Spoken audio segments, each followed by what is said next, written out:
Well, how I got involved with Champions, I was fortunate to go through Greater Naples Leadership, Class 17, and I met Susan McManus.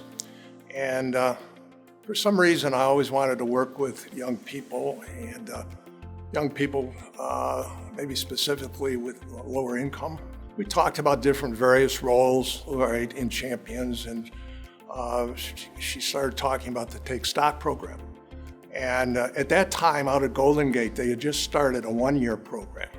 They still have the four-year program, but the one-year program was something that I think I would like. It would be an older young person that I would mentor. I met him, I got into this program when I was in high school, and I was assigned to him because I had an interest in business.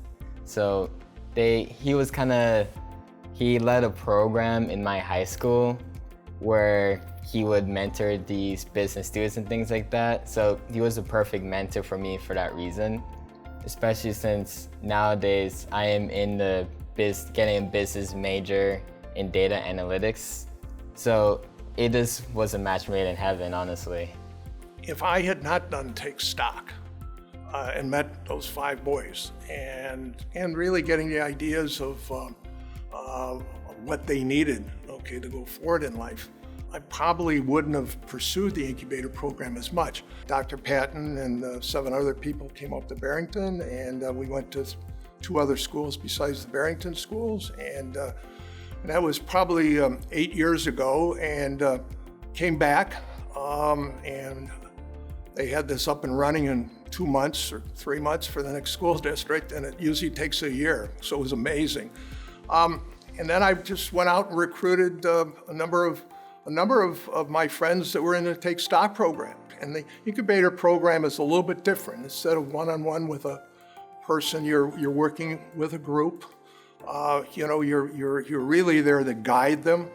Okay, you're not there to teach them. Gary's a champion for learning because he does the learning journey himself. He walks the talk.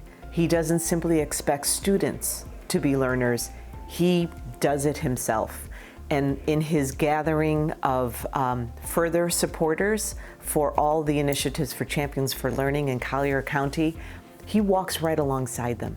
And so I think that is what really gives him the heart and soul of the mission of Champion for Learning, because the man walks that talk.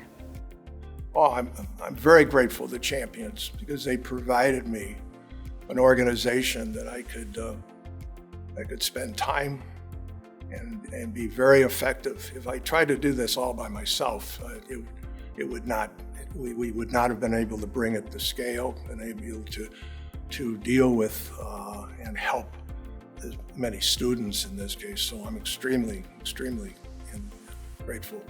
As a child, I didn't really have much of a father figure, so he really played that role for me, and he gave me someone to kind of try to be like, to strive to be like, and that's why some of my interest is like, I want to help out in education or the environment, because that's what Gary did.